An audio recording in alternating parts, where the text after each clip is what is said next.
Está considerada como una de las epidemias del siglo XXI. Sin embargo, remedios, medidas para combatirla, a verlas haylas y además las conocemos y no son complejas, no son difíciles, así que pongámonos manos a la obra. Esta noche o esta semana en Encantados de Cuidarte hablamos de la obesidad. Comenzamos.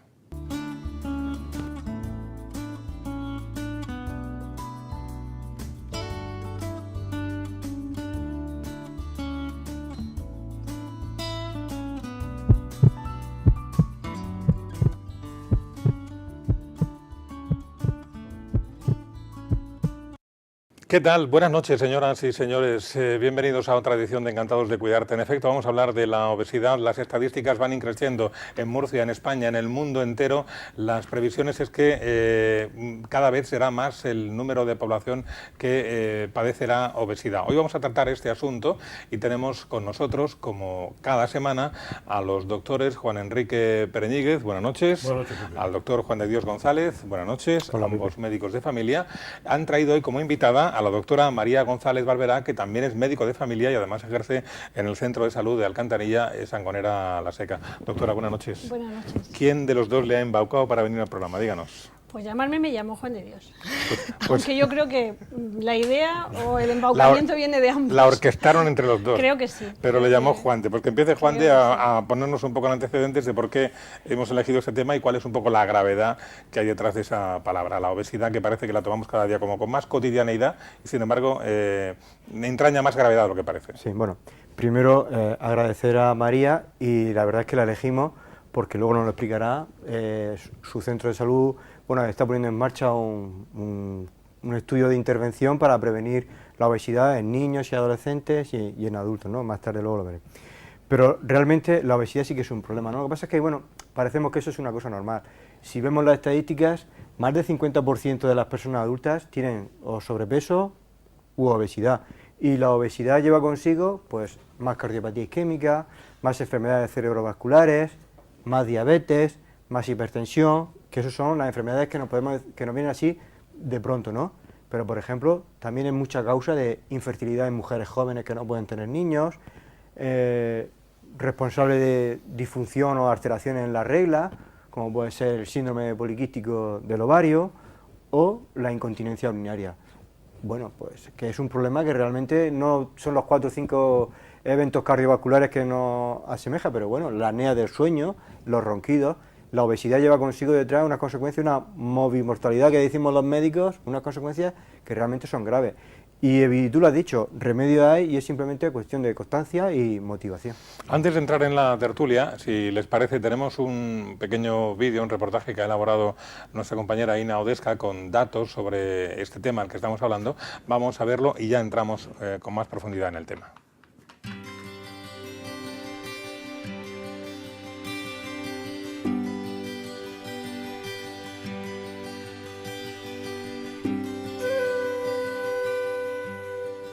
Según un informe de la Organización Mundial de la Salud, en 2030 2 de cada 3 europeos tendrán sobrepeso. Se prevé que dentro de 15 años 6 de cada 10 mujeres y 7 de cada 10 hombres sufran obesidad. Europa es el segundo continente con más obesos del mundo después de América. España se sitúa en el 9º puesto de los 53 países de ranking, con un 30% de obesidad y un 70% de sobrepeso. A lo largo de los años, los casos de obesidad entre la población han ido aumentando. La obesidad y el sobrepeso, junto con el consumo del tabaco y el alcohol, son factores claves en numerosas enfermedades cardiovasculares, trastornos del aparato locomotor, la conocida diabetes y en algunos cánceres como el de mama y colon.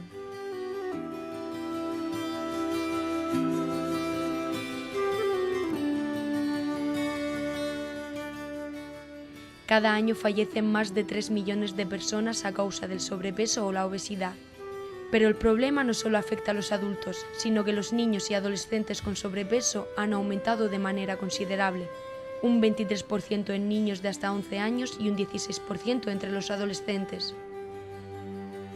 Según el Instituto Europeo Médico de la Obesidad, en los últimos 33 años el número de personas con obesidad y sobrepeso aumentó de 857 a 2.100 millones. En España, 17 de cada 100 adultos padecen obesidad y 27 sobrepeso. De cada 10 niños, 2 presentan sobrepeso y 1 obesidad.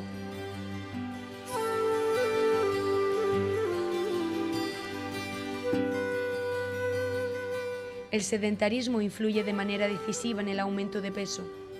Según las estadísticas, más del 40% de la población se declara sedentaria. De este porcentaje, más de la mitad corresponde a las mujeres. Un 7% del gasto sanitario anual en España se destina al tratamiento de obesidad y sobrepeso. Para el 2030, la OMS prevé que 7 millones de personas perderán la vida debido al sedentarismo, sobrepeso y a la obesidad.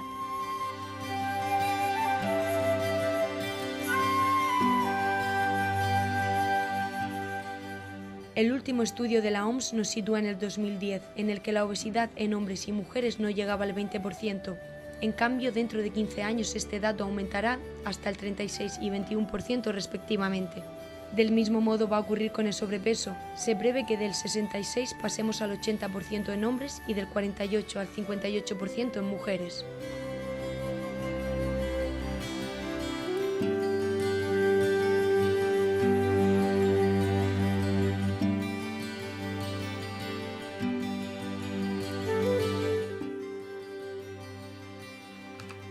Bueno, se han aportado muchos datos, muchas estadísticas, muchos porcentajes, pero todos ellos preocupantes por la dimensión que ha cobrado este problema.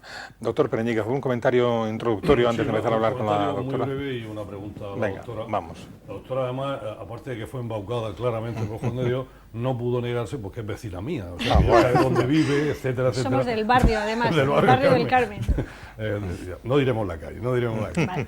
Bueno, Juan de ha hecho una aproximación a la obesidad, con los problemas de la obesidad, dónde nos puede llevar la obesidad, etcétera, etcétera. Incluso, aparte de lo que tú has dicho, que es lo realmente importante, no nos olvidemos también que forma parte o influye en la estética de las personas y que en muchos casos llega a problemas de salud mental, el encontrarse gordo, el no encontrarse a gusto con su propio cuerpo, etcétera, etcétera, que seguramente lo hablaremos en otro programa más adelante. Pero realmente, ¿qué es la obesidad? ¿Que la obesidad qué es? ¿Estar gordo? ¿Tener grasa? ¿Qué es la obesidad? Bueno, como definición podríamos decir que es un exceso de grasa en el cuerpo, pero que tiene consecuencias en la salud. Cuando ese exceso de grasa tiene consecuencias negativas en nuestra salud, es cuando nosotros médicamente hablamos de obesidad como enfermedad. Es decir, lo que uno pesa o lo que uno debe pesar con arreglo a su talla no es un único peso, hay un margen de normalidad. Entonces los médicos, que nos gusta mucho clasificar para podernos aclarar, pues igual que cuando le ponemos a alguien el termómetro, elegimos unos determinados niveles a partir de los cuales decimos, pues esta persona tiene unas décimas de fiebre o esta persona tiene fiebre ya franca. Pues con la obesidad hacemos un poco lo mismo. Pesamos y medimos a las personas y utilizamos una regla muy sencilla, que es establecer una relación entre el peso y la talla de la persona, a la cual le damos un nombre, como siempre, un poco raro, índice de masa corporal, que nos permite hacer una clasificación básicamente en 4 grupos. Personas cuyo peso es normal. Personas cuyo peso está por debajo de lo normal, entendiendo eso que podría tener consecuencias negativas en su salud, personas cuyo peso está ligeramente por encima de lo normal, le llamamos sobrepeso, y personas que llamamos obesas, cuyo peso está ya bastante por encima de lo normal y que tienen ya un nivel de riesgo para su salud. Y también en la obesidad pues tenemos grados, ¿no? Obesidad leve, moderada, severa, pero todo eso lo usamos en realidad para nosotros, digamos, tener una idea mejor de cuál es el nivel de riesgo de la persona que tenemos delante, básicamente para eso. Sí, es un detalle muy importante a mi juicio, porque claro, cuando uno le ponemos lo mismo que le ponemos la etiqueta de hipertenso y de diabético, etcétera, decimos, no, sí, este está con sobrepeso y este está gordo, digamos, en exceso, etcétera, etcétera. Ese cartel supone desencadenar, si se hacen las cosas bien, un montón de actividades, un montón de intervenciones sobre los pacientes muy importantes. Luego, cuando en la consulta de enfermería, en los centros de salud o el médico, en cualquier sitio, se produce esa relación que entre el peso y la talla y nos dicen, ¿tiene usted sobrepeso o tiene usted obesidad?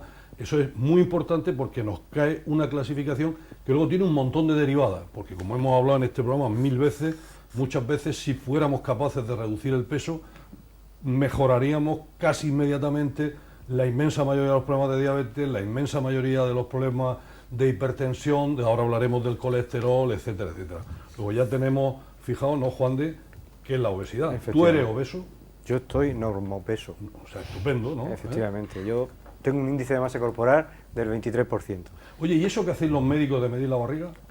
Pues eso es el perímetro de la cintura, que viene en correlación con los dos tipos de obesidades que hay. Está la obesidad visceral, que es en la que se acumula, o central, que la grasa se acumula en la barriguita, en la barriga, y tenemos el buche, que esa es la que realmente tiene consecuencias cardiovasculares, y luego está la obesidad periférica, que es en la que se acumula la grasa en los glúteos y en los muslos sobre todo, que no tiene consecuencias cardiovasculares, pero sí tiene consecuencias, por ejemplo, de insuficiencia venosa periférica, de varices en las piernas o de artrosis por el propio sobrepeso que tiene, ¿no? Eso es los dos tipos de obesidad. ¿Te das cuenta lo fácil que es, como te lo has puesto a huevo para hablar de la obesidad, que ya que la tenemos centrada, se puede medir de esa forma? Y luego otra que nos interesa mucho es medirle a la gente la circunferencia abdominal, no la barriga, la circunferencia abdominal. Bueno. Para la gente lo entenderá mejor si decimos pues, la barriga.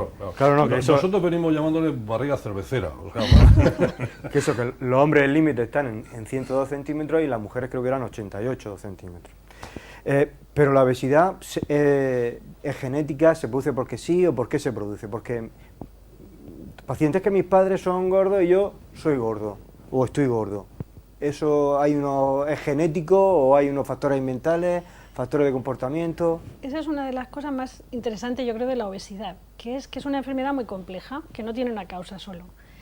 Eso la hace más complicada para el que la padece y para el que la tiene que tratar, porque yo voy a poner un ejemplo porque se entenderá más fácil, ¿no? La gripe la produce el virus de la gripe, luego si no hay virus de la gripe, no hay gripe, ¿eh? Es así de sencillo. Sin embargo, la obesidad no tiene una causa, tiene muchísimas causas. Es una enfermedad que nosotros decimos multifactorial, muchos factores influyen en ella.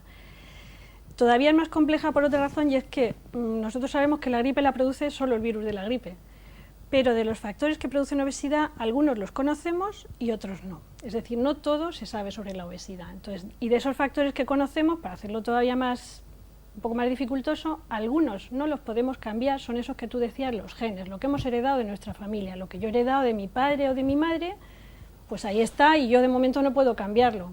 La ciencia quizá más adelante podrá hacer modificaciones genéticas, pero hoy por hoy no es posible.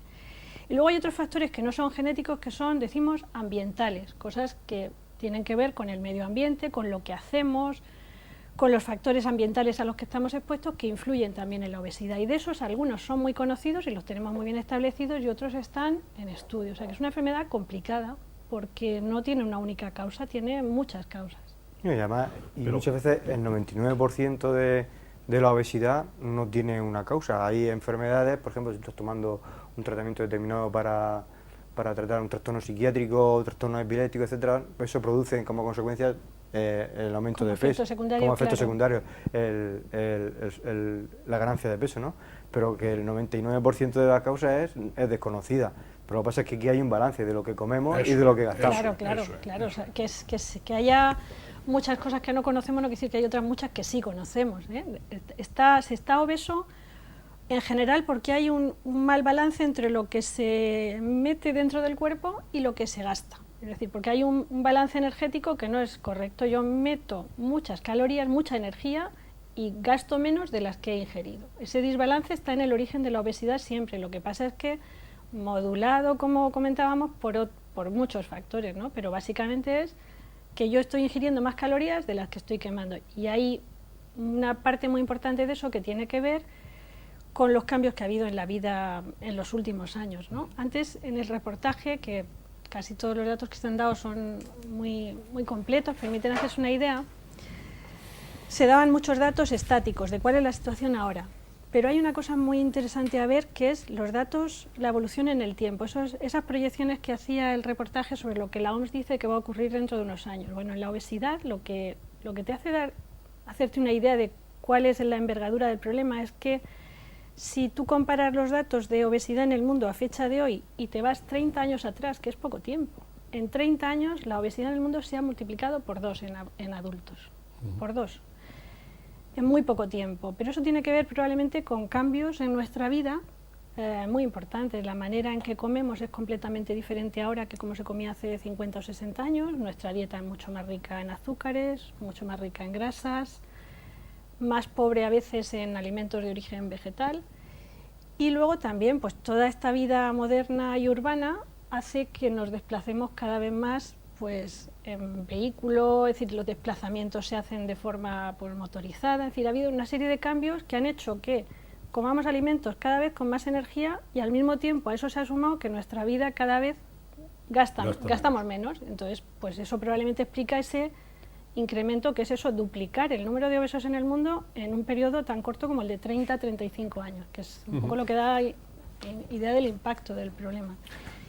Si me permite, la doctora apuntaba, lo ha dejado caer, yo creo que inteligentemente, porque parece que relacionamos obesidad, gordura y grasa, pero no solamente es la grasa, es decir, el metabolismo del cuerpo humano es tan sumamente bonito, tan sumamente precioso, que saca partido de todo lo que come, El azúcar es posible que se convierta en grasa, el acetilcoenzima, aquel que nos martirizaba cuando estudiábamos bioquímica, es decir, aquel que era el centro que unía el metabolismo de las grasas, de las proteínas, etcétera. Me gustaría que hiciera una leve referencia para explicar posteriormente cómo, reduciendo a lo mejor los hidratos de carbono, digo reducir, no digo eliminar.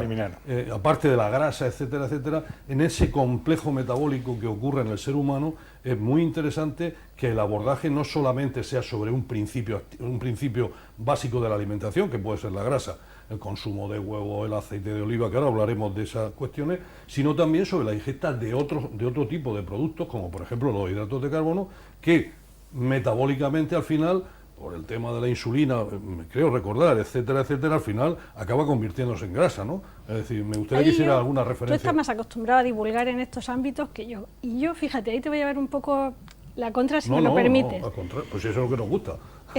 Esto ya es desde la experiencia como clínica, en la consulta. En mi impresión, cuando les hablamos a los pacientes en general de hidratos de carbono, proteínas, grasas, no sé qué eficacia tiene eso, porque eso es complejo, muy complejo.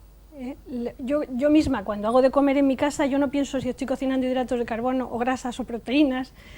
Entonces yo soy más partidaria de transformar ese lenguaje en un lenguaje más adaptado a nuestras comidas. Es decir, hablar de carnes, de pescados, de legumbres, de huevos, de cosas que la gente... Doctora, no hay discrepancia, estoy con usted. Entonces me cuesta trabajo, digamos, meterme en ese berenjenal, por decirlo de alguna manera, porque creo además que enreda más que aclara muchas veces a la población, y es difícil.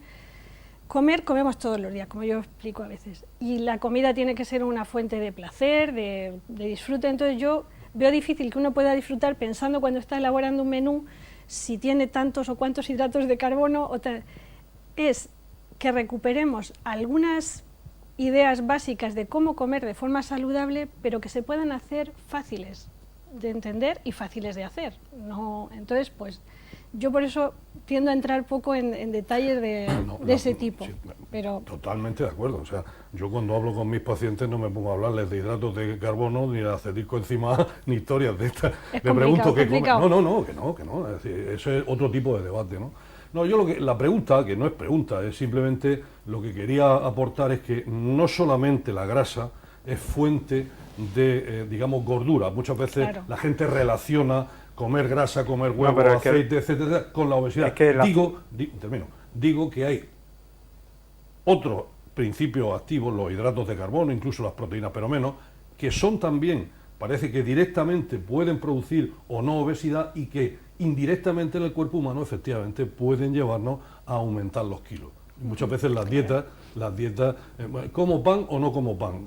Tiene usted que comer pan, pero poco. O como garbanzo o no como garbanzo, porque llevan proteínas, etcétera. Me refiero, estaba hablando del metabolismo. Sí, no, pero es porque si tú comes mucho garbanzo, mucho azúcar, etcétera, el organismo, la energía que va a necesitar para el día de mañana o en un momento... Si no la encuentra aquí, la encuentra. La almacena en grasa. Eso. Entonces, al final, los hidratos de carbono y las proteínas se van a transformar en grasas para almacenarlo en tu cuerpo para el día de que tengas un ayuno, porque si tú comes a las 3 de la tarde y no vas a cenar hasta las 8 de la tarde, en esas 5 horas necesitas energía, y esa energía la tiene del estocaje, de su almacén, y su almacén, todo al final, los hidratos de carbono y las proteínas se convierten en grasa, porque es lo que menos espacio ocupa con mayor cantidad de energía.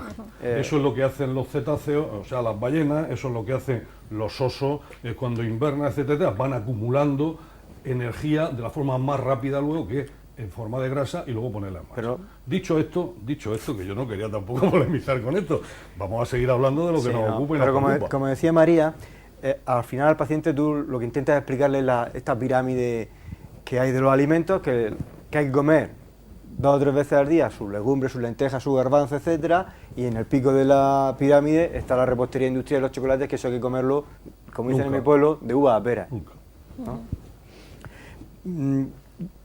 Yo, bueno, para continuar, hemos dicho que al final el problema de la obesidad es que se ingiere más de lo que se gasta, ¿no? Entonces, ¿qué hábitos debo tener yo, así por encima, para que no me produzca eso? ¿Qué hábitos de cambiar mi comportamiento? Es decir, bueno, pues hoy he salido de trabajar pronto, nada, pero me he comprado una comida preparada que la voy a meter en el microondas 2 minutos y como esto. ¿Eso está bien? ¿Eso está mal? O lo lógico es que yo llegue y me planifique el sábado por la tarde o el domingo por la tarde. Pues el lunes voy a hacer de comer esto, el viernes, el martes esto, el miércoles esto, etcétera. Entonces, me estoy diciendo que cuando ahora las madres enseñan a los niños gorditos, rojos, gorditos, eso es malo, ¿no? Sí. Seguramente, ¿no? Yo no diría malo. Esa palabra no me agrada. Bueno, contraproducente. Bueno, es que además también, mira, yo soy muy cautelosa cuando hablo supongo que vosotros también tenéis en cuenta una cosa. Lo que sabemos en medicina es siempre provisional, como en ciencia, es decir, tantas veces hemos estado reiterando un mensaje a la población y 10 años después aparece una investigación más completa, con más población o más novedosa, y lo que veníamos diciendo como dogma, pues tenemos que recular y decirnos, no, mire, que esto no es lo que decíamos, que esto es otra cosa. Entonces yo sería también siempre cautelosa en los mensajes que doy. Hay algunas cosas que las sabemos con bastante margen de seguridad y podemos recomendarlas, y en otras tenemos que ser a lo mejor más prudentes. Y luego también una cosa muy importante es pues eso, que intentemos no estigmatizar, ¿no? No se trata de... La obesidad en sí misma no sería un problema si no tuviera esas consecuencias. Lo que tenemos que hacer es facilitarle a la gente que pueda comer de forma saludable y que pueda hacer ejercicio, facilitar eso, porque si esa opción es la más fácil, si es más fácil comer sano y es más fácil hacer ejercicio, pues se podrá hacer. ¿Qué significa comer sano? Pues yo creo que hay que dar mensajes muy sencillos. Comer sano es, pues por ejemplo, hacer un buen desayuno. Parece, a lo que sabemos a fecha de hoy, que desayunar bien está asociado a una menor tasa de obesidad. Pues recomendemos eso, que parece una recomendación bastante Pero, por ejemplo, juiciosa. desayunar bien con bacon, desayunar bien con salchicha... Desayunar bien es desayunar, parece un producto lácteo, a elegir, yogur, leche, cereales o pan, las típicas tostadas de siempre, una tostada o unos cereales, y hombre, si es posible poner una fruta, ya es un desayuno ideal. Eso requiere simplemente levantarse, si uno tiene que madrugar, 15 minutos antes. No hay una diferencia muy grande. Es decir, si yo tengo el despertador a las 7 para irme a trabajar, para hacer eso solo tengo que ponerlo a las 7 menos cuarto. Y lo puedo hacer. Y sobre todo a los niños. Si los niños se van a levantar para ir al colegio a las 8, pues hay que levantarlos a las 8 menos cuarto y que hagan ese desayuno sentados en casa. Eso es una medida sencilla, fácil y que parece bastante relacionada con tasas de obesidad más bajos. Hay un estudio que se hizo en España, muy famoso, el estudio Aladino, que se hizo en una franja de niños solo de 6 a 9 años de edad. Y en ese grupo de niños, los niños que desayunaban en casa y que hacían ese desayuno completo tenían tasas de obesidad mucho menores que las de los niños que se iban al colegio sin desayunar. Esa es una medida sencilla. Otra medida muy sencilla es comer con agua. O sea, comer con agua quiere decir beber agua cuando uno tiene sed.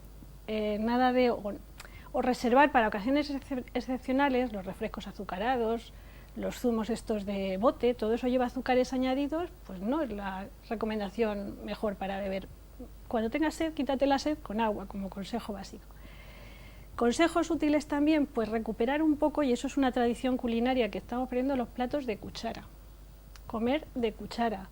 Los platos que aparte forman parte de nuestra tradición cultural. Hay platos de cuchara en Murcia, como la olla gitana, el potaje, el arroz y habichuelas, que son comidas nutricionalmente excelentes y que aportan lo que se recomienda, es 2 o 3 veces en la semana intente usted meter legumbres en su dieta. Aumente el consumo de pescado, es otra de las recomendaciones que parece bastante razonable o bastante probada para disminuir la tasa de obesidad. Y, muy importante, aumente la cantidad de frutas y verduras que ingiere, a incluirlas todos los días en su dieta y en la máxima cantidad que tiene. Es decir, son recomendaciones muy sencillas. El problema de esas recomendaciones es que sea al mismo tiempo sencillo para los pacientes llevarlos a la práctica.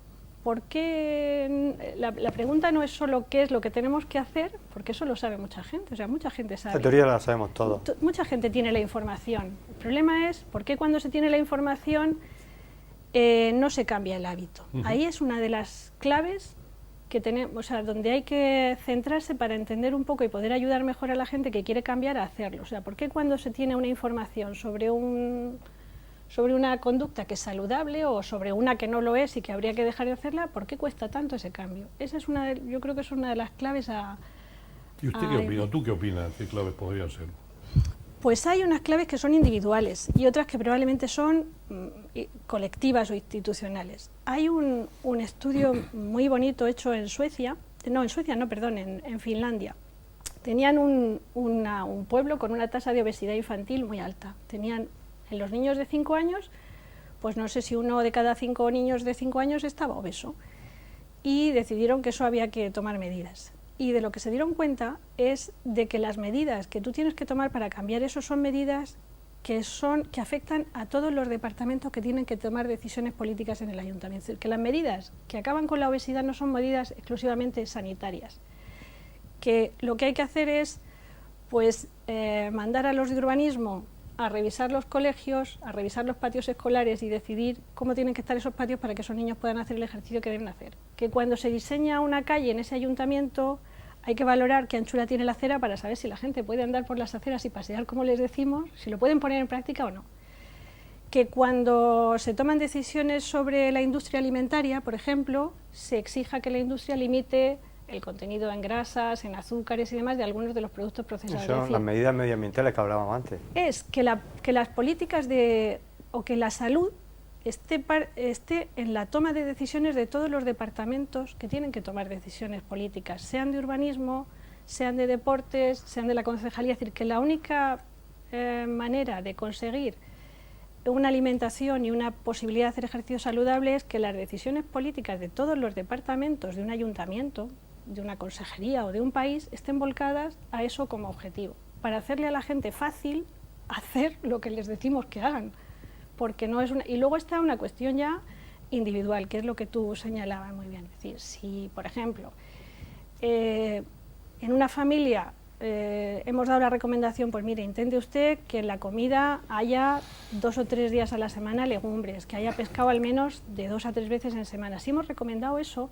también tenemos que ayudar a esa familia a decir, ¿cómo puedes hacer esto? Pues como tú decías, el sábado, por ejemplo, si esa madre o ese padre no trabajan, pueden planificar el menú de toda la semana siguiente y decidir de antemano, pues el martes van a ser lentejas y el viernes va a ser potaje, ya tenemos 2 platos de legumbres, el día tal va a ser pescado, es decir, equilibrar el menú de la semana con antelación, planificarlo, ir a hacer la compra con los críos, que aprendan a comprar, que aprendan de los alimentos y de su valor nutritivo y planificar eso, incluso los niños que comen en comedores escolares, pues como hacen la comida, por ejemplo, en el comedor, pero la cena la hacen en casa, pedir, claro, siempre el menú del colegio para planificar las cenas, completando esos menús y buscar alternativas y estrategias que las hay para ir haciendo los cambios poco a poco. Es decir, hay que ayudar a la gente a cambiar paulatinamente. Y luego, muy importante, los profesionales tenemos que aprender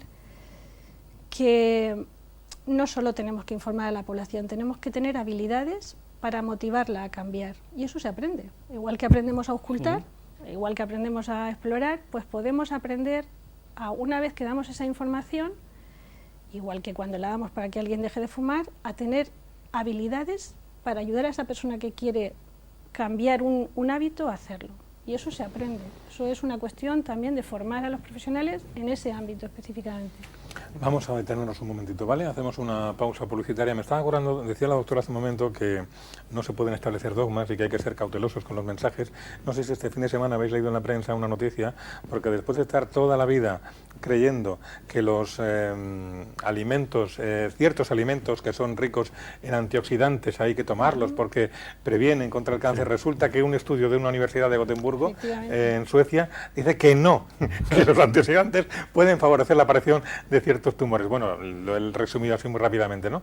Pero que es verdad que a veces posteriores investigaciones pueden La ciencia tumbar. es siempre provisional, por definición, y es bueno que vivir en esa, o sea, aceptar vivir en esa incertidumbre que es con lo que sabemos hasta ahora, pues esto es lo que deberíamos hacer, pero esto es lo que sabemos hasta ahora. Dentro de 5 años veremos si sabemos lo mismo u otra cosa. Efectivamente. Vamos a hacer una pausa breve y enseguida volvemos con todos ustedes en Encantados de Cuidarte.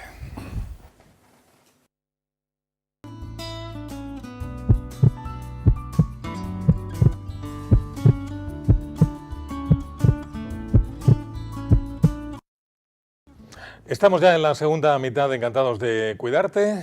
Estamos esta semana hablando de la obesidad con los doctores Juan Enrique Pereñíguez, Juan de Dios González y la doctora María González Barberá, que hoy nos acompaña.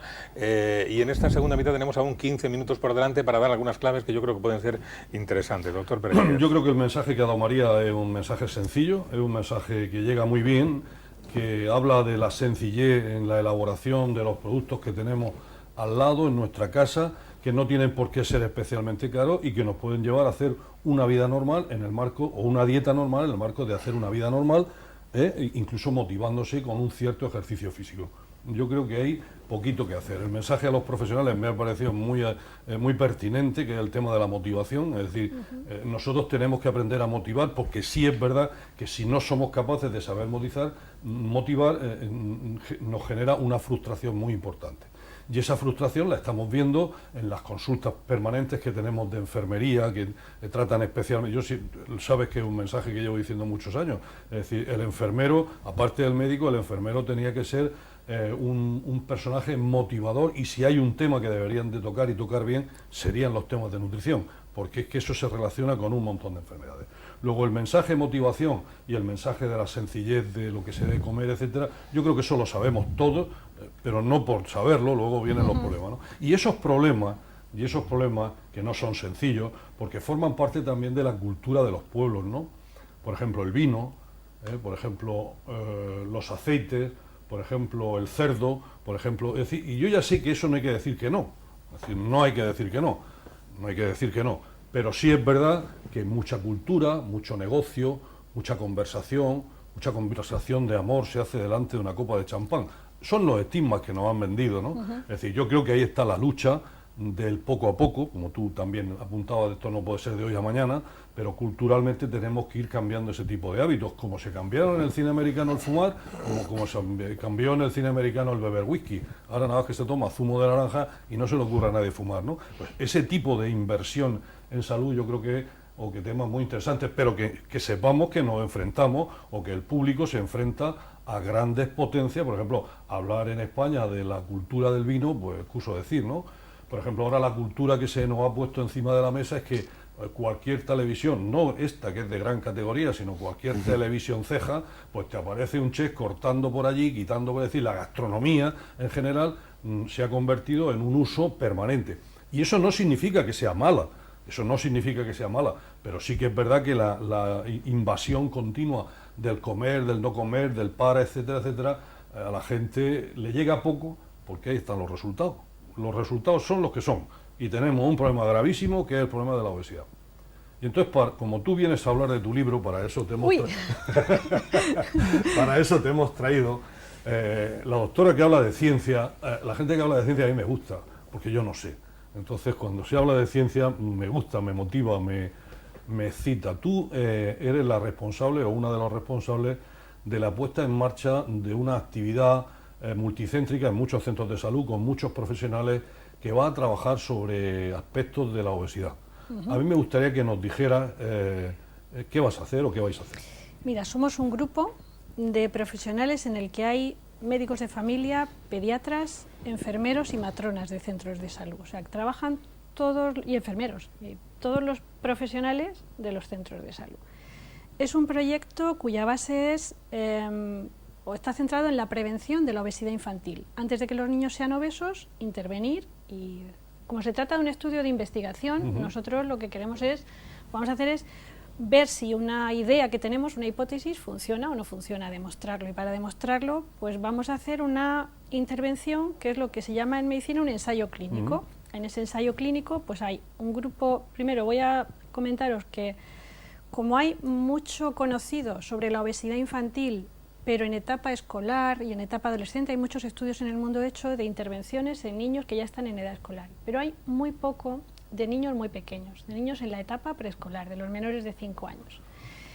Y la OMS, la Organización Mundial de la Salud, también ha señalado que en esa franja de edad, aparte de que sabemos muy poco, porque hay muy poca investigación hecha, resulta que hay un crecimiento exponencial en los últimos años de obesidad en esas primeras etapas de la vida.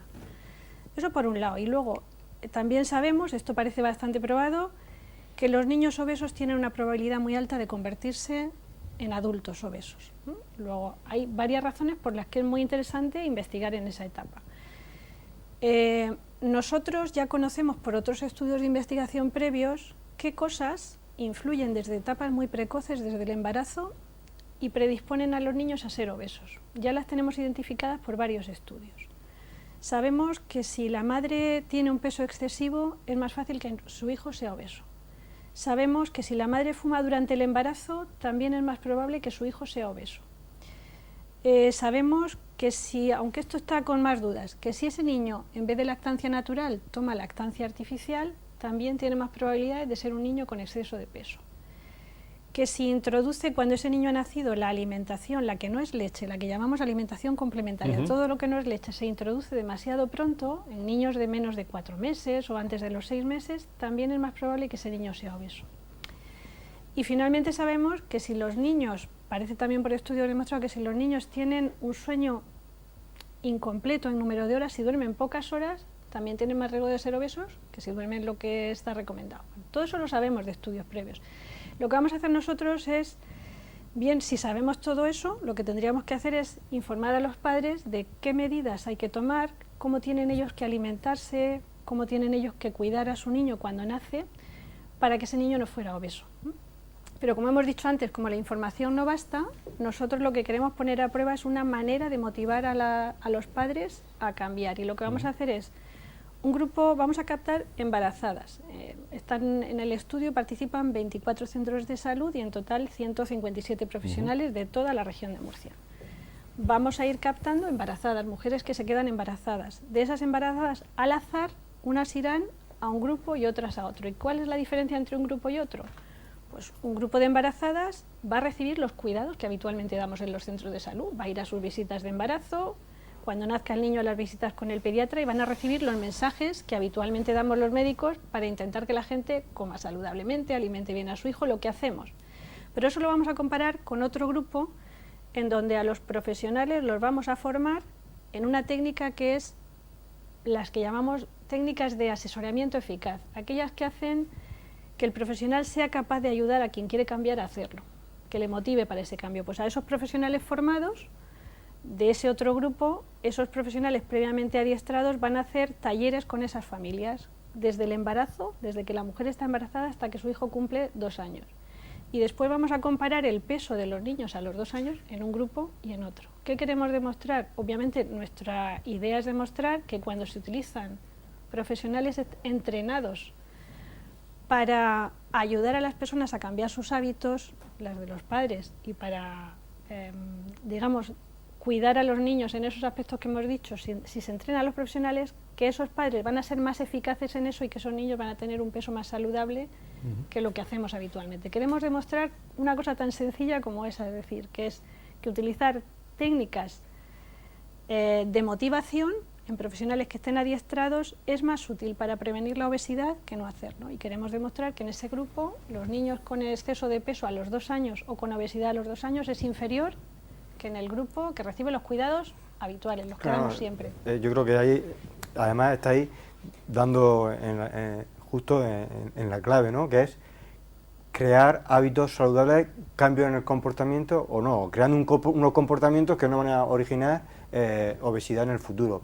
Porque los comportamientos o los hábitos que tenemos adquiridos a partir de los 40 años se pueden cambiar, pero son muy difíciles de cambiar. Sin embargo, si esos hábitos, ese comportamiento lo adquieres desde antes de que naces casi, pues se convierte en un hábito y es lo normal, con lo cual no te va a resultar nada difícil llevarlos a cabo. Y vamos a prevenir la obesidad infantil, que es la gran lacra, ¿no? Porque los que estamos en edad adulta o los que están en edad adulta y ya son obesos, eso pues tienen remedio, pero es muchísimo más complicado, ¿no? La infantil y la de los padres, porque se va a trabajar con los hábitos de los padres. O sea, nosotros vamos a trabajar los hábitos de alimentación de los padres, sus hábitos de actividad física, porque los padres son un modelo para sus hijos.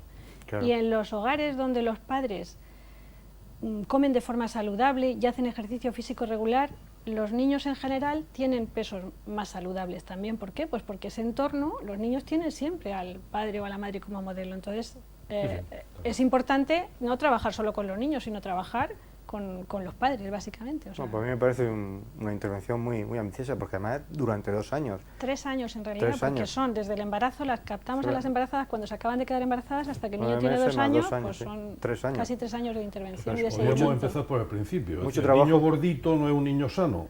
El niño gordito, mira cómo está mi niño de 6 meses y son un crío con unos muslos. Eso no es bueno. Y eso, la llave y la clave, como tú bien apuntas, la tienen los padres. Eso está claro. Y hablamos en un programa como este de prevención. Y estamos hablando de la prevención inicial, de la prevención entre que un niño nace y va desarrollando sus hábitos. Y son los padres los que se comprometen. A mí me parece una preciosidad. Y tan precioso me parece que seguro que tendréis un gran apoyo institucional. Es decir, todo esto lleva unos gastos, digo yo, ¿no? Mira, aquí hemos hecho, los que estamos en el equipo somos todos médicos que trabajamos en una consulta clínica. Hemos hecho el esfuerzo de diseñar el trabajo, revisar todo lo que hay que leerse antes para saber por dónde van las cosas. Lo hemos hecho, como sabes bien que hacemos, en nuestro tiempo libre, es decir, por las tardes, en nuestro tiempo libre, como una cosa que, bueno, como un añadido a nuestro trabajo, que lo hacemos porque nos genera mucha ilusión, pero le hemos dedicado muchas horas de trabajo. Y luego, efectivamente, como había que formar a los profesionales, luego hay unos gastos en en las carpetas donde recogemos los datos y todo eso, hemos buscado efectivamente un convenio de colaboración con una empresa, con ERO en este caso, que financia una parte del proyecto, la que nos permite formar a los profesionales. Y ese convenio lo hemos firmado con apoyo institucional de la Fundación para la Formación y la Investigación Sanitaria, la FFIS, que es de la Consejería de Sanidad. Obviamente tenemos ese respaldo. ¿Pero tenéis suficiente o hay que lanzar un SOS? Bueno, vamos a ver. Nosotros vamos a empezar el trabajo porque con lo que tenemos suficiente para ponerlo en marcha. Y evidentemente, conforme vayamos, como son 3 años, conforme vayamos desarrollando el trabajo, nuestro objetivo obviamente es si podemos conseguir financiación adicional para que los talleres que hacemos con los padres pues podamos darle material de más calidad, mejor editado, bien, pero lo que necesitamos para poner en marcha el proyecto lo tenemos. Y bien, pues eso es lo que nos ha permitido, después de 2 o 3 años trabajando en él, pues precisamente eso, ponerlo en marcha. Esa es una de las, me gustaría decirlo en voz alta también, esa es una de las grandes diferencias entre la investigación biomédica hospitalaria en la atención primaria. Sí. La atención primaria ahí está, se hace con grupos como estos, potentísimos, muy interesantes y gratis. Esto deberá cambiar con el tiempo, pero gratis, porque además luego va a influir en el recorrido vital de las personas, pero se hace gratis, gracias a la colaboración de personas comprometidas como ellos. Las grandes cadenas institucionales hospitalarias, excuso decir, todo lo que mueve, ¿no? No te estoy quitando importancia a nada, ni hablando de lo importante que es la investigación hospitalaria, pero hay un aspecto que es la investigación en atención primaria que hay que potenciar, que nos duele la boca decir que hay que potenciar, que se han hecho proyectos de mejora de la investigación en atención primaria, que en Murcia es de las regiones, gracias a gente comprometida como en este caso, y pues tu marido que es amigo mío, y hombre, pues él estaba metido en esta historia y con todos los claroscuros, etcétera, que tenemos todos, yo a tu marido le quiero especialmente y le mando aquí un fuerte abrazo y saludo, pues se han puesto en marcha, no, es que es verdad, se han puesto en marcha el programa Activa, se han puesto en marcha una serie de programas y de actividades que sirven también para la investigación médica y para la investigación clínica y que están dando unos resultados estupendos. Entonces, cuando hablamos de ti, ahora entenderás por qué queríamos hablar contigo de esto, ¿no? Porque me parece, aparte de la sencillez en tu demostración de lo que tenemos que comer y lo que no tenemos que comer, que es algo sencillo, que todos sabemos y que ninguno hacemos, y yo me considero culpable, pero también detrás de eso hay un montón de profesionales capitaneados por ella y por más gente que están poniendo en marcha actividades que son un verdadero disfrute para el que lo oye desde fuera sin ser más un entendido. Es decir, que cuando ella y el grupo de investigación llamen a unos padres y les planteen este tipo de cuestiones, pues habrá gente que se motive y si no tendremos que motivarlo. Así que desde aquí, desde este modesto programa, estáis los que os dediquéis a la ciencia, los que nos dedicamos sobre todo Juan de a los medios de comunicación, porque estas cosas hay que enseñarlas y hay que decirlas, pues yo creo que debemos, cada mes o mes y medio tienes que venir aquí a contarnos cómo va la cosa, cómo va la cosa, por eso hay que seguirlo muy de cerca y yo creo que puede ser un tema muy interesante. Y ya de entrada, mi más profundo reconocimiento y felicitación. Eso será un éxito. Pues para Navidad le esperamos, más o Bueno, menos. ya veremos qué datos tenemos para entonces. Bueno, pero cuando tengan algunos datos no, un poco, no un tenemos poco ningún influyentes. inconveniente, al contrario, habrá es que sencillo, es divulgar, precioso. salga lo que salga Sencillo. bien, Claro. o no se demuestre que ese método es mejor que el tradicional. Pero Bueno, pero habrá que experimentarlo. Hay que probar, sobre todo porque ese método no tiene efectos secundarios. Claro, Bueno, yo no me quería no quería dejar de lado la repostería industrial en todo esto. Manía. Que sí, porque es importante, porque al Sí. final Lo es, estamos en casa lo viendo es, la lo es, televisión y bueno, ¿qué? Me voy a comer, he hecho unos reportajes, han salido ahí unos Te digo bollos los de ojos. chocolate impresionantes, ¿no? Bueno, nadie dice, como tú has dicho antes, a nadie le vamos a prohibir que coma de lo que le apetezca o de lo que haya, pero como hemos dicho anteriormente, si planificamos las comidas que vamos a hacer durante la semana para nosotros asegurarnos que vamos a comer las legumbres, el pescado, la carne en su justa proporción, pues bueno, una de las medidas que podemos hacer es en casa no tener repostería ni chocolate, por ejemplo, a mano, ¿no? Bueno, Ni en la puerta de los colegios. efectivamente, chinos hay en todos los pueblos, tiendas de 24 horas en casi todos los pueblos o más. Bueno, si un día puntualmente nos apetece algún bollo, pues no lo podemos comer, pero que no lo tengamos en casa como una cosa cotidiana y rutinaria, porque al final, ¿qué van a merendar los niños? Pues en lugar de un vaso de leche y un bocadillo, o en lugar de un bocadillo de jamón serrano con tomate restregado, pues un bollo de chocolate y un batido de chocolate. Bueno, pues vamos sumando grasas, etcétera, que son al fin y al cabo perjudiciales porque van a hacer aumentar mucho peso. Eso, si ayudamos que alrededor de nuestra casa no hay ningún parque donde puedan correr, donde puedan pasearse con la bicicleta, pues bueno, pues más de Y luego, si me permite, yo ya me callo. Decía la doctora, creo que con más criterio, que uno cuando tiene una edad no puede mejorar de la obesidad. Pepe, tenemos que dar fe de que estamos mejor. Esto va a ser un reto y lo van a ver nuestros espectadores. Hombre. Esto en junio, Juan de y yo compartiremos esa silla y nos sobrará asiento. En junio. Ya lo verán ustedes, lo van a ver ustedes aquí. Lo vamos a conseguir. Dos Con cosas dietas sencillas. Muy sencillo. Ya, el secreto lo contaremos al final y así mantenemos la expectación, ¿vale? Bueno, dos cosas para terminar. Una de ellas es una curiosidad. A ver, sobre terminología. Normopeso, sobrepeso, obeso, ¿y cómo se les llama a los que tienen el peso por debajo de lo normal? ¿Tiene nombre científico? No, delgadez, digamos... Extrema, depende. Pero no tiene un nombre así especialmente. Bajo peso, sí. Por ejemplo, en niños, infrapeso, en niños, bajo peso. En niños se suele usar el término bajo peso para su edad, dependiendo de en qué momento de la vida, en los niños, pues por ejemplo en el embarazo se dice bajo peso para su edad gestacional, o sea, para el tiempo de embarazo al que ha nacido. Y luego, a partir de ahí, yo creo que normalmente hablamos de por debajo del peso normal o por debajo del peso recomendado. En Pero la no hay huerta se decía antes, están más chupados que la pipa de un indio, ¿no? Y otra cosa, recordar que el otro día en otro programa tuvimos aquí al profesor Francisco Tomás Barberán, que acaba de ingresar en la Academia de las Ciencias de la Región de Murcia, es investigador del CSIC, y recordábamos una cita de Hipócrates que decía, hace ya 2500 años, decía que toda enfermedad tiene su origen en el aparato digestivo. Y parece ser que la cita, 2500 años, no es que siga vigente, sino que además se está corroborando cada vez más. Y él nos decía una cosa que sonaba muy interesante, ¿no? Y es que dice que dentro de pocos años veremos, estamos hablando ya de medidas para intervenir sobre la obesidad, ¿no? Veremos cómo algo que ya se está experimentando en animales, si es trasplante de flora intestinal para convertir a personas obesas en delgadas. Me pareció, ahora todavía un poco así raro, ¿no? Pero trasplantar flora intestinal, porque habló de los trillones de bacterias que tenemos en el aparato digestivo y que un trasplante de flora intestinal convertirá a personas obesas en delgadas. Así que lo veremos dentro de unos años. Sí, bueno, quería simplemente recordar ese comentario porque, en fin, la ciencia sigue avanzando en ese sentido también. Doctora María González Barberán, muy amable, muchas gracias por haber venido a vernos. Ya sabe usted que está emplazada para las celebraciones de la Navidad, próximas al turrón y de cosas, que convendrá hacer otro llamamiento al sentido común y gracias por haber estado con nosotros. Encantada. Y a los doctores Pereñigas y González les agradecemos también que nos hayan acompañado. La semana que viene hablamos de gripe, ¿verdad? Efectivamente, la semana que viene, el lunes, empieza la campaña de vacunación de la gripe, pues es el momento de reafirmar el mensaje. Claro, no está, pero se le espera a la gripe, así que la abordaremos la semana que viene. Hasta entonces, gracias por seguirnos, muy buenas noches.